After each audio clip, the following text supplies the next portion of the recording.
We're going to start with a question from Dead Fox on Discord, who says, is there actually any point sacking Ruben Amorim this season? No. Yes.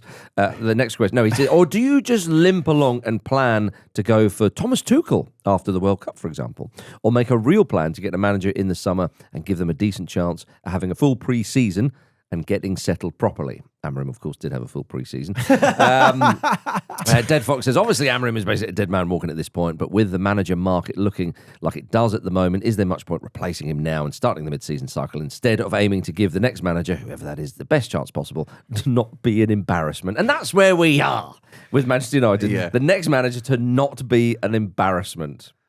Jim Campbell, what do you think about this? It's tempting to look at the situation at Man United in the round and just think there's no real point to any of it. Do you know what I mean? Yeah. It's just like we've kind of been through so many different scenarios now, and we probably had this exact same conversation about Erik ten Hag around this time last season, probably the season before that as well.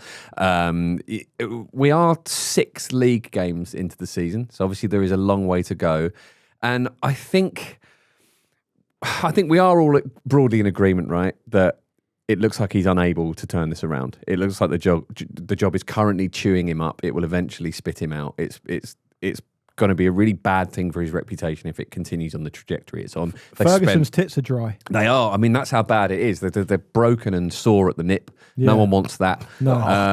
That's where we've come I think to. he's withdrawn them. I think no. Yeah, you might be right. He's put his little flaps up.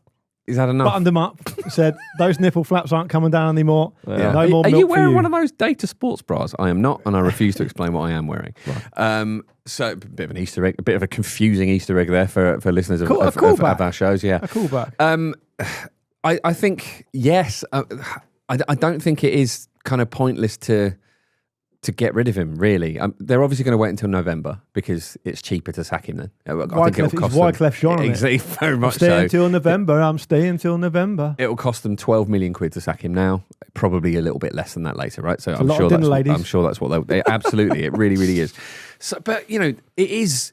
Sorry to sound like Ole Gunnar Solskjaer, but it is Manchester United. You know, they can't, at 6 games into a Premier League season, be looking at this situation going, this season's already a write-off, let's treat it as such. There is enough time for somebody better to turn it around. And I think if they are looking at Amorim and going, you know what, we've made a mistake here, this hasn't worked out for whatever reason, which we don't know they are doing, they might have faith within, they might kind of stick to it for a bit longer and see what they can get out of him. But I think you can't be talking about damage limitation at this point in the season. If sacking him and getting someone else in can salvage something and get them at least European football, and if you look at that squad on paper, that should be so achievable, then they're going to have to consider it. Yeah, I mean, it's hard talking about Man United because they continue to, you know, do all the same shit badly. Yeah. And we have to think of kind of new ways of framing it, I suppose. Man, the sheer variation in which Brentford got joy against them at the game at the weekend was unbelievable from every conceivable angle. The first goal didn't even look like it could possibly be a goal, but it somehow was a goal because the defenders were nowhere near Thiago. It's a beautiful finish on the half volley as well. But I suppose saying that everything's kind of quite repetitive when you talk about them, one thing that has changed, I think, is that I think a while back you could say Ruben Amorim is a good coach in a really difficult situation, and you'd give him sympathy and you'd give him a bit of room, and you'd perhaps give him a pass actually. But I don't think you can do that now. No, I think that ship has long since sailed. And you're right to say, Marcus, that he's had a full pre-season.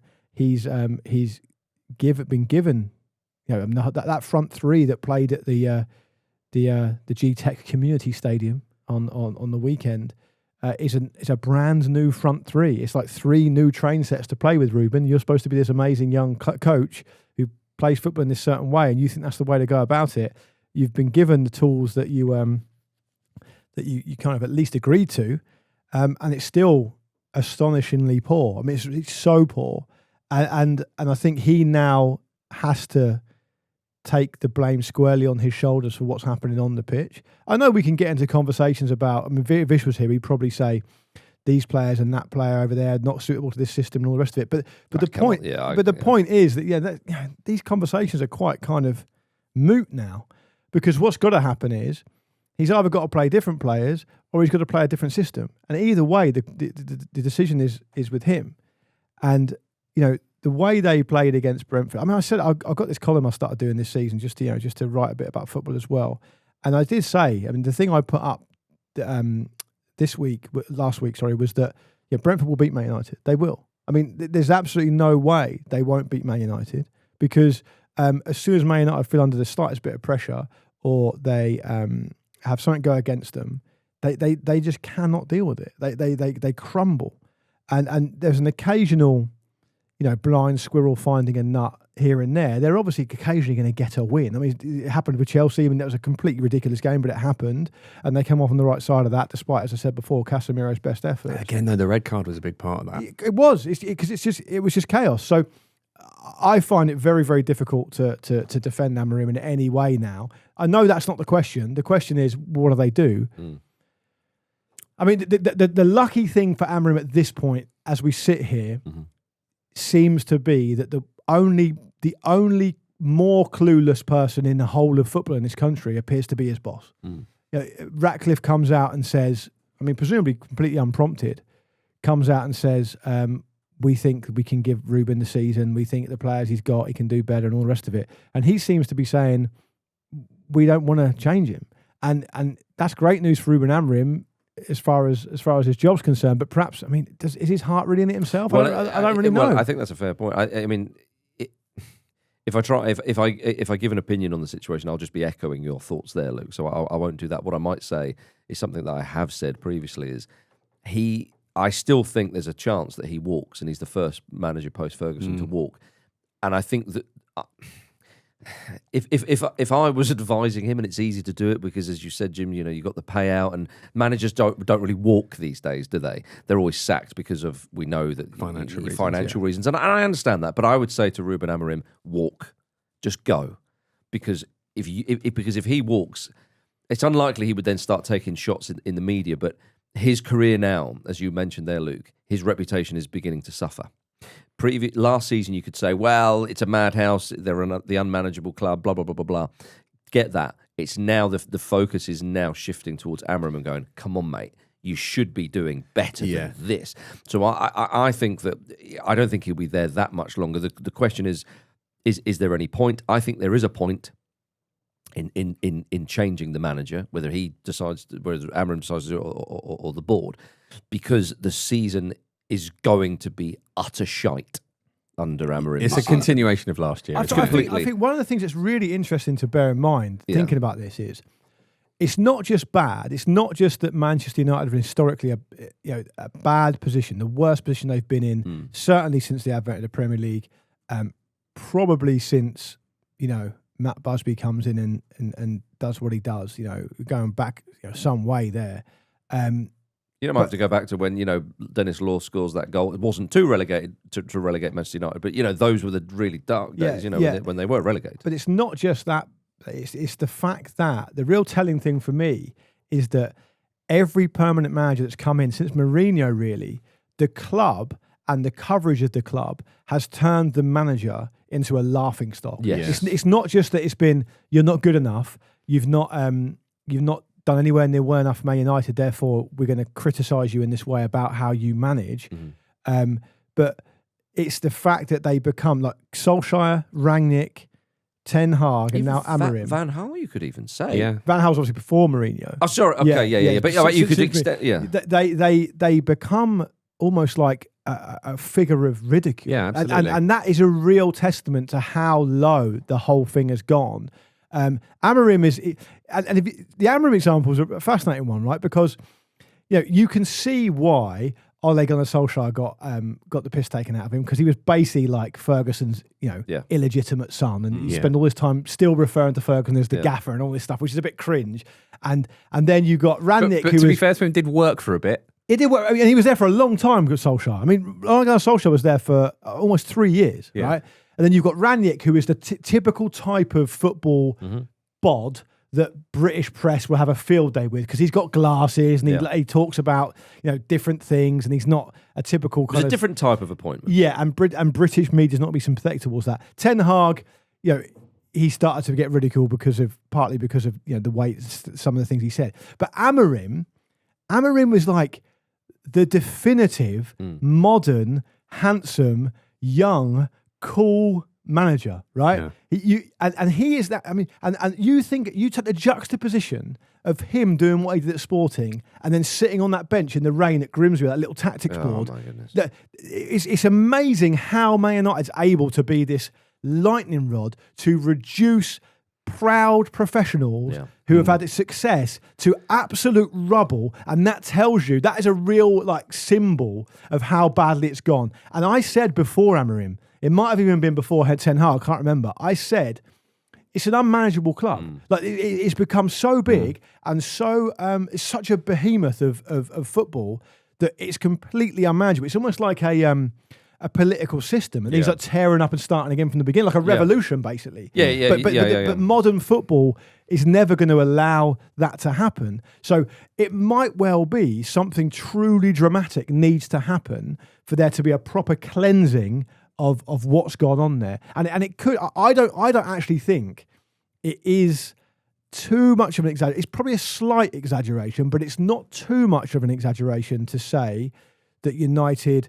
could flirt quite heavily with relegation this season based on what we've seen so far, based on what we saw last season and the fact that they've brought so many players in at such amounts of money and the whole thing's not improved. I think it's going to be like this till the Glazers are gone. I think that's what it looks like now. But the points you make about the way that managers under the scrutiny of that spotlight tend to be made to look quite kind of clownish, despite the fact that they're all very, very capable, very professional people, is actually, in a weird way, obscuring what a bad job Amorim is doing, because it feels like more of the same. But Ten Hag won 2 cups, and as you say, it's like it's not ridiculous at this point to say that they could flirt with relegation based on where they finished last season and based on the form that they've carried into this season.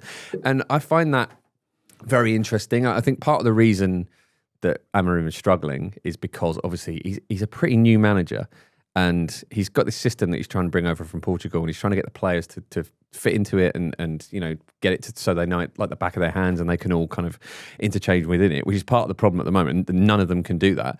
But it's the managers in the Premier League. The managers are too good. They know what way he's going to play, so they can set up against it and they can essentially just fizzle it out. That seems to be part of the problem. But also, a manager sort of translates a lot of themselves into their team, right? And you look at his body language, the way he is on the bench, not being able to look at certain things, and the situation at Grimsby obviously is an extreme one, and he's probably the nadir of that.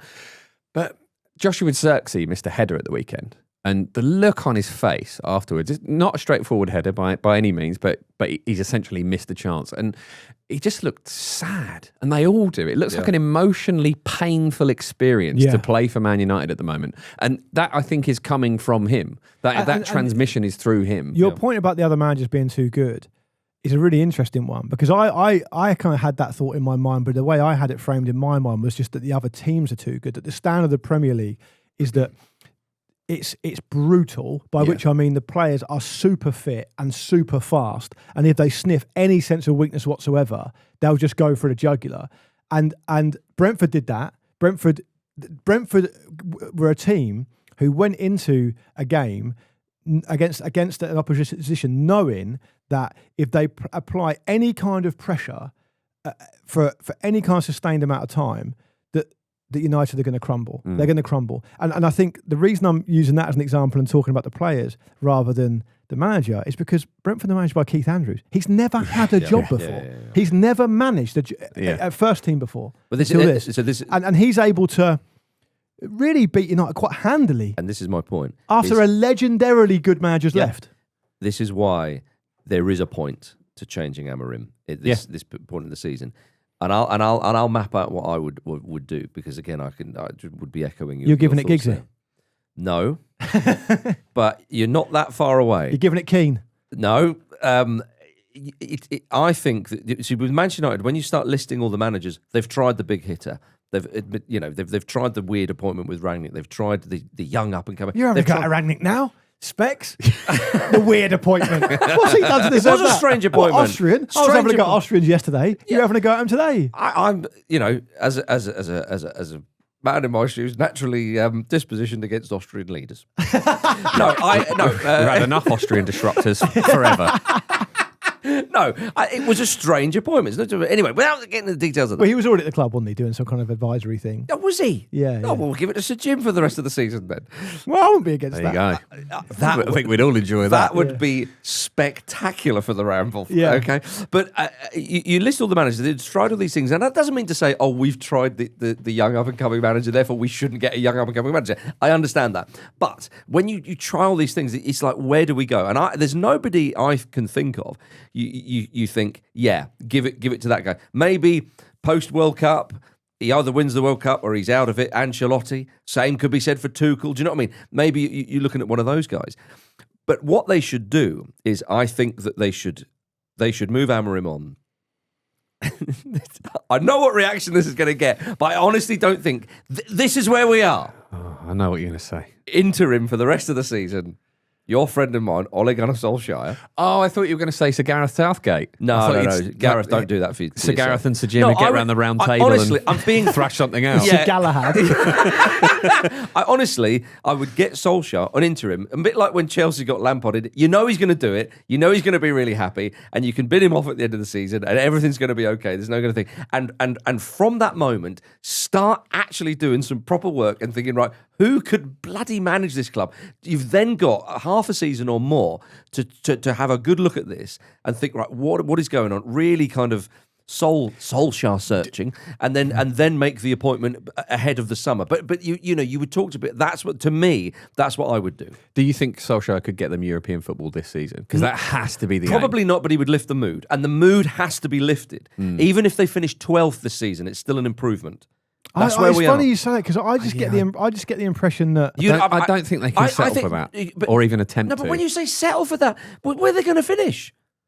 We're going to have to move on, but they're going to be mentioned in this next question. It's funny. Look, I think you're both barking up the wrong tree for different reasons. Go on, then what would you do? My impression is that Ole Gunnar Solskjaer is a bit of a laughing stock. Didn't know I was barking up a tree.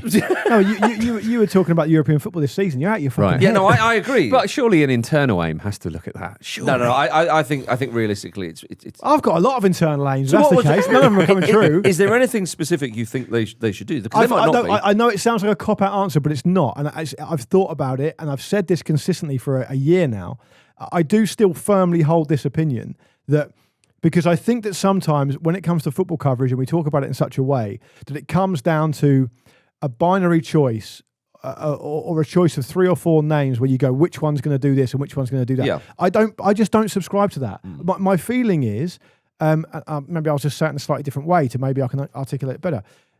They've painted themselves as a club into such a corner that there is no good decision. There's no good move. Yeah. They have no next move. They're like they're in checkmate. I agree. So you saying Ole Gunnar Solskjaer? I mean, fine.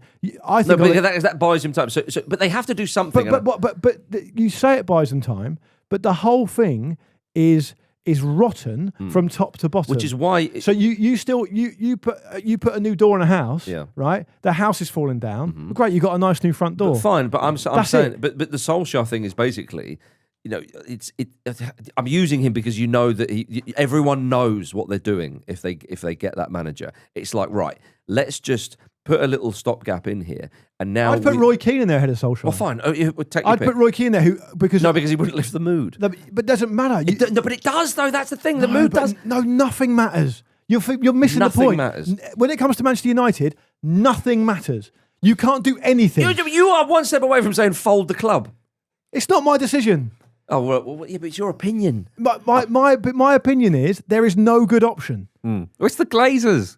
Because you say it, the fish rots from the head down, right? Yeah, but I understand all that. Or from the head. But at some point, depends which way the fish is facing. But you're sort of disregarding the fact. Let me answer your question directly. Right. If you put Ole Gunnar Solskjaer in that job, nothing will change. Nothing will change. Fine, but he's going to lift the mood. What's he going to do? Fucking riding on a unicycle, juggling. Here we go, everyone. Fucking great. I used to be friends with Alex Ferguson. Fucking great. Well done. No, but the point is, Amorim It is what it is right now, and if he stays around, they genuinely could be in a relegation. They will be in a relegation anyway. No, not anyway. I don't think they will. No, they wouldn't. Luke, come on. Getting Nuno in would have been better. Are you telling me? Okay, let me put it another way. Sean Dyche would be better. Okay, Sam Allardyce, anyone? Nuno. I'm not giving you Sam Allardyce. Nuno, Ole Gunnar Solskjaer, or Sean Dyche.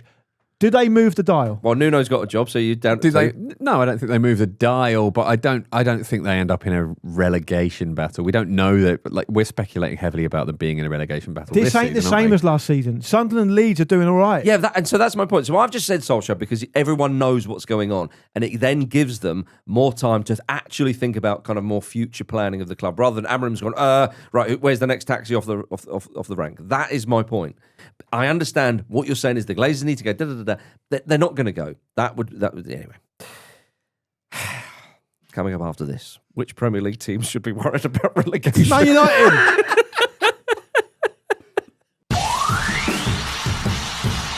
Harry has been in touch on YouTube and has managed to not make any personal scathing comments. Well done, Harry.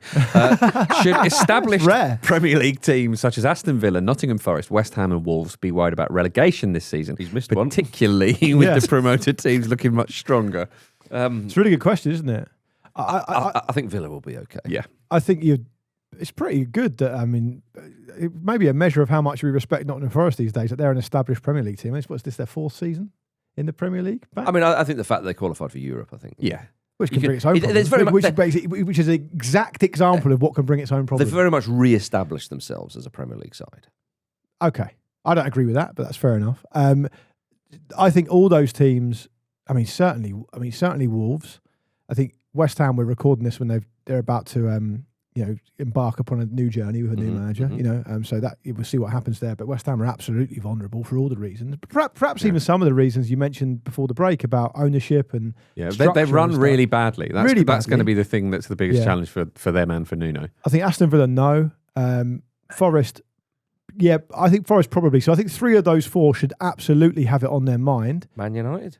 Yeah, I think Man United as well. I do. No, I'm not. That's what I'm saying. But I think to speak specifically to Harry's question, just break down those clubs. So Aston Villa, I don't think so. I think Aston Villa are too strong, personally. But Forest, they've just brought on a new manager who seems to have torn completely to pieces the stuff that's made them good in the first place, and whose track record in the Premier League is poor overall. And they've got a very volatile owner who seems to make quite emotionally led decisions. So that's a lot of boxes ticked there. West Ham run appallingly, just cycle through managers over and over again. And Wolves... Well, they're starting to do that, aren't they? Which is a thing they proudly never did in the past. That's right. Things that are getting was one to of the their point now with a USPs bit in of the past, churn. wasn't it? And then Wolves, of course, have started the season very badly in the league. In the cup, in the League Cup they've been okay, but in the league they've been very, very poor. A point from 6 games, blind. Yeah. Although they got the point by playing the Carabao Cup team in the Premier League, which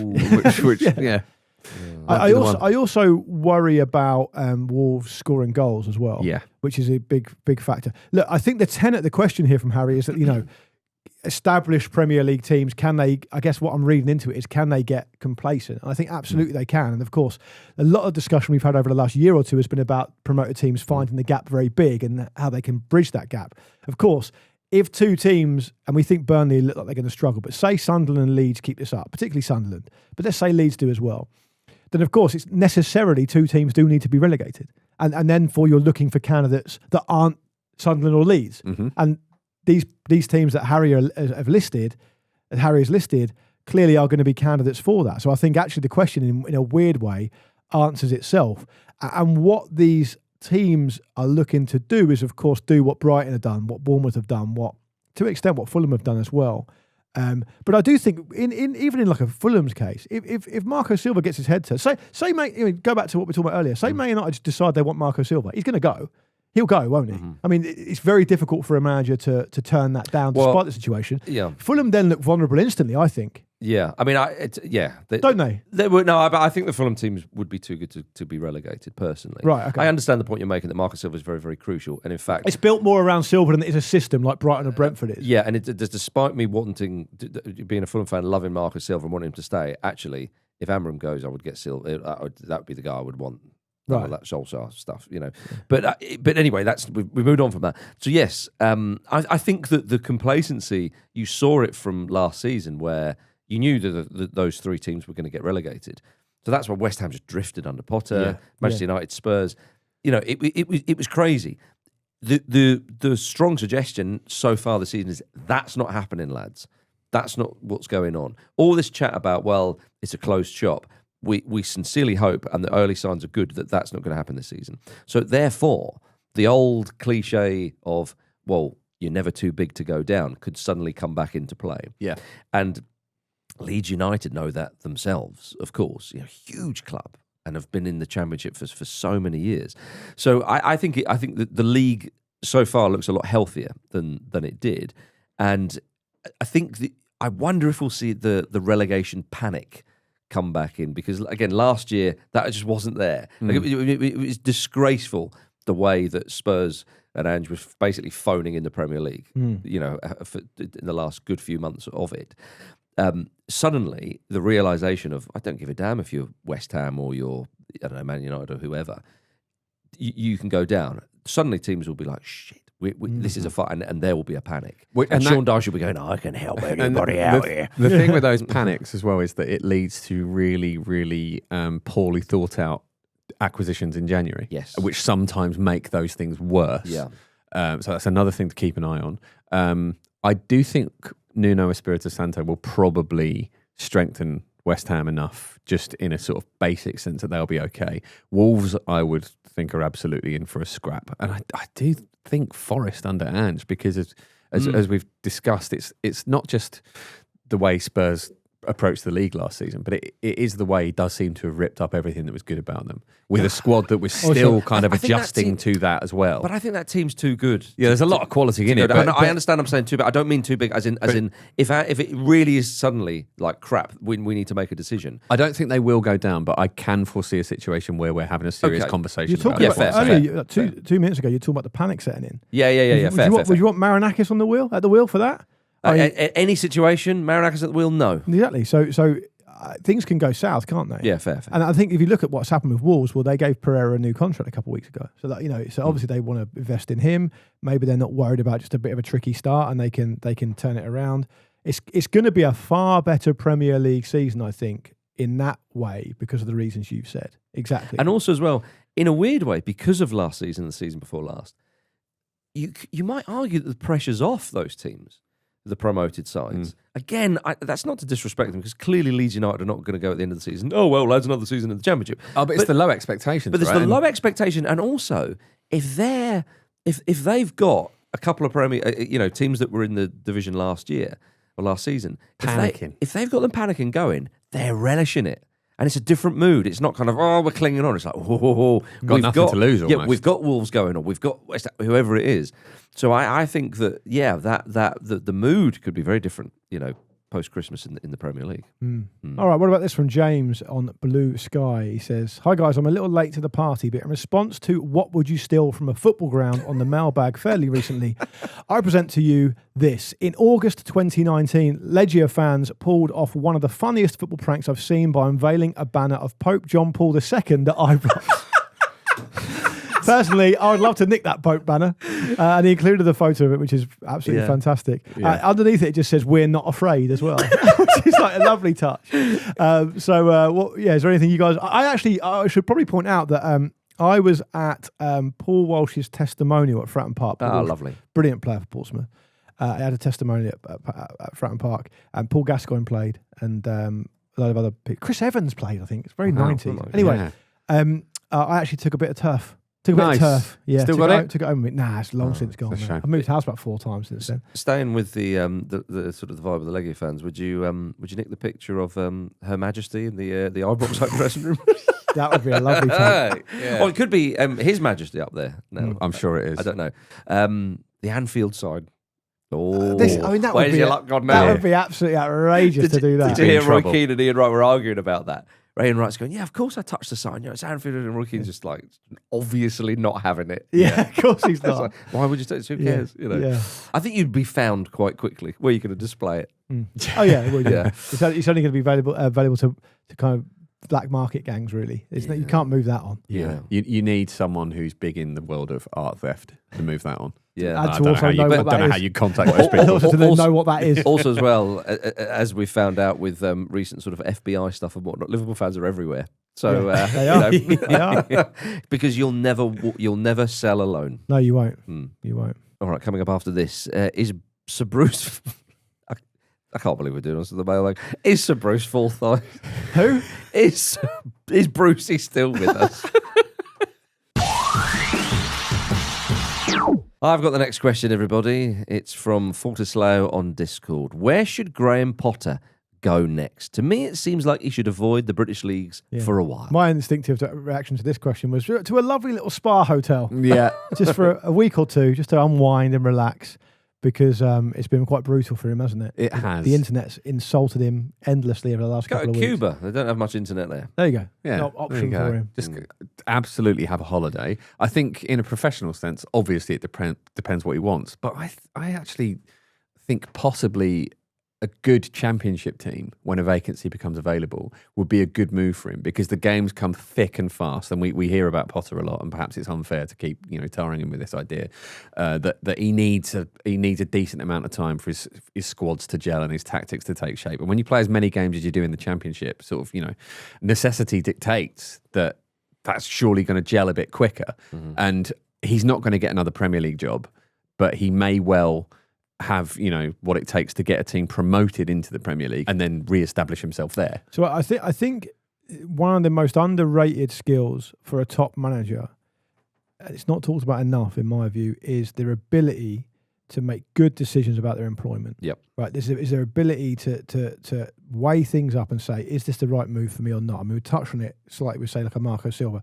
Yeah, Marco Silva is going to find it very difficult. I mean, we're linking him with Man. I don't know why, but he would find it very difficult to turn down Man United. I mean, you understand why that is. And sometimes managers, I mean, Silva did it himself really with Everton, didn't he? Mm-hmm. It didn't work out for him, and he's found a place now at Fulham. Because he left Watford and he was doing all right there. That's right. Mm. It's incumbent upon you as a manager to be able to say, right, this is what I want to do. This is an environment where I'm going to be given the chance to do it, and so I'm going to take the job or not. Now, Potter, keep calling him out like a Draco Malfoy. Graham Potter goes from Ostersund, where he just develops this amazing reputation overseas, and takes the Swansea job. They love him at Swansea. He does a season there. He's pretty good. They offer him a really banging new contract, and he turns it down because he wants to go to Brighton. Does brilliantly at Brighton. And then it starts to become tricky for him, because he gets put in that position that a lot of up-and-coming managers are in, where he can't turn down Chelsea. The prestige, the money, the players he's going to work with, and all the rest of it. And it just chews him up and it spits him out, right? And he takes almost 2 years out of the game, so he's got a lot of time to think about it. I'm just giving people a potted history in case they're not as into this as we are, because they're not as sad as us. And he was linked with the England job. He was linked with lots of places. Ajax and AC Milan apparently made him offers, or were talking to him. So he takes almost 2 years to decide he's going to go into an absolute basket case in January at West Ham, and again is chewed up and spat out again. What he needs to do is take a step back, find out what he wants out of this, as you've already touched on, and the next job he takes needs to be something that's going to give him the room to do what he wants to do, because it wasn't just that he did so well at Brighton and got that reputation. It was the way they played. It was how they got some big scalps against some big teams. He just became the guy. And you had people like Guardiola talking about how great he was and all the rest of it. And so next time he gets an opportunity, it's not going to be at the level of a Chelsea or even a West Ham, probably. And as Jim, you said, it could be a championship thing. But the championship can be just as volatile, if not more so than the Premier League, just not as high profile. They turn over managers much quicker in the Football League than they do in the Premier League a lot of the time. So whatever needs to happen is he needs to make the right decision that he didn't make, having almost 2 years to make it last time, because he is clearly a great coach. He seems like a good dude as well, but he is fucking shit at picking jobs, and he needs to address that as quickly as possible. Well, Frank Lampard would be another one who he was always going to take the Chelsea job. He was chewed up, spat out about that. Everton was a funny one. He turned down Norwich City because they were doomed in the Premier League, so fair play. Now look at him at Coventry. Seems to be doing all right there. So far, 7 games of the season, they're second. So, if that's anything to go by, I get what you're saying about the Championship, Jim. However, if he was to go to a Championship side and which jobs are available, which jobs could come up, if you then don't do very well there, the idea of you managing a big side in England kind of goes out the window. It's all a gamble, this, of course. Does he get offers from abroad? Does he think, you know what, if I go abroad, I can refresh? But then that comes with other challenges, fitting into he's done cultures. it before. He has done it before. Yeah. I mean, apparently he learnt Spanish when he was, taking a bit of time out of the game. And suggests maybe there's some sort of intention there. South America. Yeah. But yeah, I think that managers also worry that the Premier League is obviously such an attractive and wealthy beast that so many people want to be there. Your worry is if you go abroad, can you make it then? Can you get back into it? Yeah. I think also, he's got to be very careful, as Luke says. Also, I'm putting it all on him about this way he chooses jobs and all the rest of it. I don't doubt for 1 second that people at West Ham promised him the moon on a stick, and it probably didn't quite turn out to be like that. And I think he was in a very volatile situation because the way West Ham fans can be as well. Mm-hmm. But I just can't stress it enough. Like, he clearly is. What is he now? He's like 50, I think, now. So he's had a bit of time as a coach, and found out a bit about what he's all about, how he wants to play, and all the rest of it. He just needs to take the time to focus on really doing the due diligence he needs to do on the job he takes next. But, if he wants to get back into football, of course. I think the problem now is he's not going to have the time that he had post Chelsea, because at Chelsea, the way they are, it's not really held against you as a manager. No. So you can do 2 years and your reputation grows in absence. If you bomb out of West Ham in quite unceremonious fashion, you're probably going to get forgotten about a lot quicker. Well, but I wonder, though, when we're talking about him taking a bit of time out, again, that's what he did post-Chelsea. Now, I know that failure is often the best way to find out a bit more about yourself and to grow and to think, well, what do I want? So I wonder if he might actually be keen to get back a bit quicker now. He thinks, that was a bit poor. Right, I'm a bit sharper now. Sharpens the focus, doesn't it? If you try something, it doesn't quite work out. So I mean, he might be a sort of kind of break glass for emergency manager for anyone who finds himself in a relegation battle this season. You don't want that. No, you don't. You should run a mile from that. No, I don't think he would. But he's not really got much might be an pedigree for that, has he? So I don't think that's going to be the case. Yeah, but that's the point with these appointments, though, isn't it? It's an act of desperation. I want to see him back soon. It would be my take, because I think that there's a coach in there. We've seen enough of that.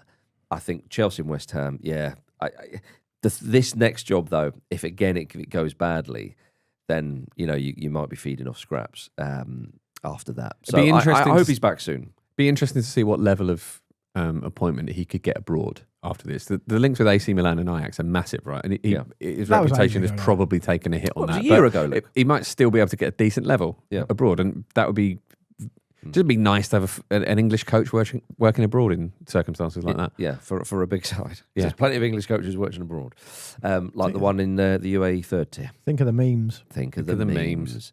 Okay, before we go, Joel has been in touch on Instagram, and Joel has decided to share with us the following story, which is headlined, Bruce Forsyth's ghost is haunting famous West End theatre where he is buried. This is right in our Venn diagram. The football Ramble mailbag, everybody. Absolutely, yeah. Well, listen, this is the Palladium, right? It is the Palladium. And we played the Palladium. We did. And we sprinkled Bruce's ashes everywhere. And there was no haunting that I experienced. Well, the ashes aren't they're very much in what would be an urn. In an urn. Yeah. No, but Pete smashed them up at the end, dressed as Richard Keys. Yeah, that happened. Palladium got really pissed off about it. They charged us loads of money. Why are you so resistant to this, Marcus? Because the urn actually stayed in one piece. I mean, some suggest it was actually a paper mache urn that we'd made. But whatever the truth is, the urn actually stayed in one piece. Right, okay. Right. Yeah. So all I'm saying is we didn't experience a haunting when we were there on the stage. No, I think he was probably terrified. We were unhaunted by I think he was like, I'm staying in my urn. Yeah.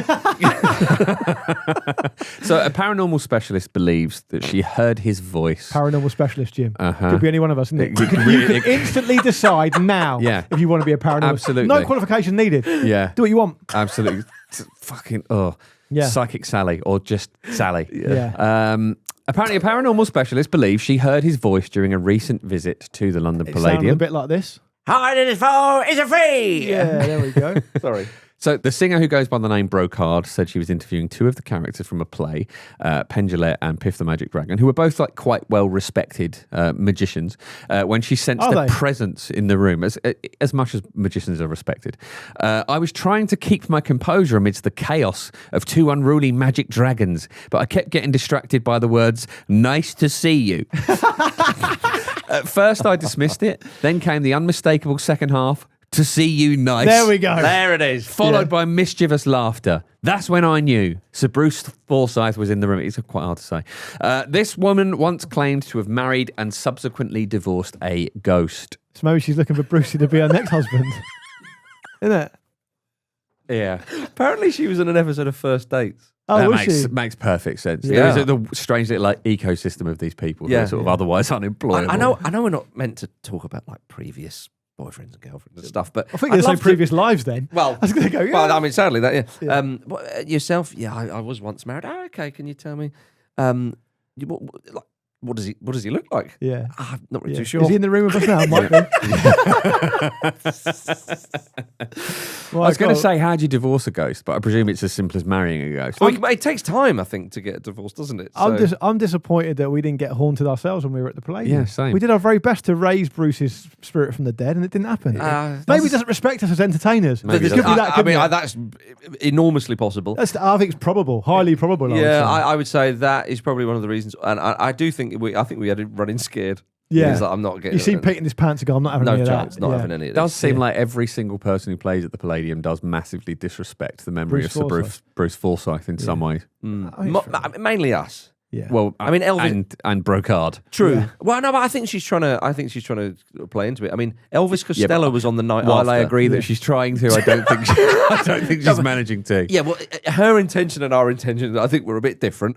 But Elvis Costello played the night after us at the Palladium. And the encore was him and Brucey. Yeah, we go. Yeah. Bruce did a little tap dance while Elvis was doing Oliver's Army. Little tap dance in the background. Here they are. They're so appealing. Come on, dollies, do your dealing. Ah, dear. You see, if you're thinking, why on earth are they talking about this on the mailbag? Joel got in touch. He did. You can get in touch. There's so many different avenues. I would have the ghost as Bruce Forsyth as the next Man United manager. Could he do worse? After they score another goal. I had the one you say. It's 2 goals. It's 2 goals. It'd be brilliant. How would you sum up that performance today? What bad luck. Bad luck. Thanks for listening to the Football Ramble, part of the Acast Creator Network. Jim and I are back tomorrow alongside Vish, where we'll be reacting to tonight's Champions League action. Please do send us your responses, opinions and questions for next week's mailbag, and subscribe on YouTube or wherever you got your podcasts. And remember, tonight's Champions League action does involve Jose Mourinho back at the bridge. Get in touch if you've ever seen a ghost. Yeah. Football ghost. If you're married. Yeah. Married and or divorced. Married or divorced the ghost. Yeah. And if you've ever seen anyone else at the London Palladium disrespect Bruce Forsyth. Or in the same level and that we if you're currently unemployed and fancy doing the Man United job. Might as well shoot your shot. Yeah, why not? You're never going to get a better chance to be Man United manager than right now. Get your CV in order.